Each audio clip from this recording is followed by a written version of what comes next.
Bokejan elian kangke parlo amrajan along dowai daru pipon pepin pen semar ponse karbe green tea pu ke paklangpon.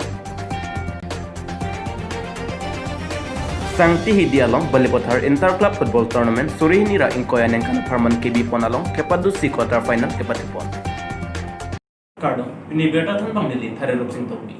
Amrajan pen madhur aham sai kiala pen hanjang lang so pen pratap sin long phar alang le tumbang hini risoe jang aphan behabe parla pen saikati kianat kangthor ponjia phan kengkam khachi jorpon.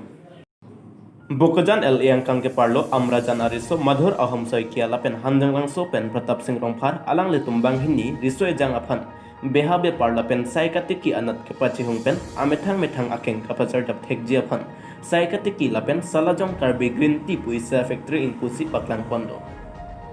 Pinpur me madhur aham saikia alang li karbenglong pen ang tan boreng oversight choklem dam si non ke hadak chi otekang pen karbenglong chebang chusi karbe green tea puisa factory nang pulo.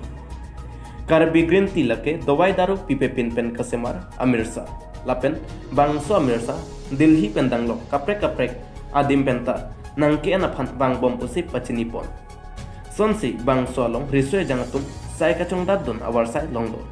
Son thak si halapu hanjang lang sopen pratap singrong pharta. Tharmit nempo asai kateki pendang lo. Bivo ke pangreng asai. Klempon si ang thek paklang pondo. Aho non malom ke government along woreng awar sai ke longdun sungkrung lasi. Methang jongjong seta beha bepar pendang lo sai kateki lapen kapre awar sai ke chuklempon kenang so. News7 report News7 notice. Balipothar Inter-Club Football Tournament Surihini ra ingkoyan yang kana farman kimi ponalong kepadu si quarter final kepatwalong rong kimi FC atum gol thompen risonimso FC atum aphan chepaipon.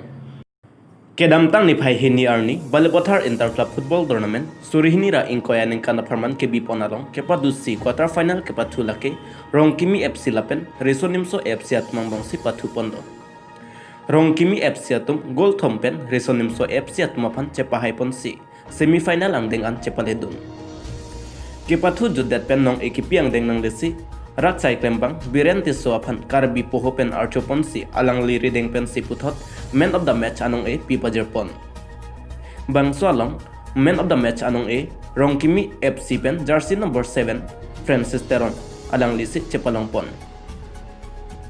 Bokejan pen bude sorteron News7 notice. Pinne berta pon sidang pon dilo kada.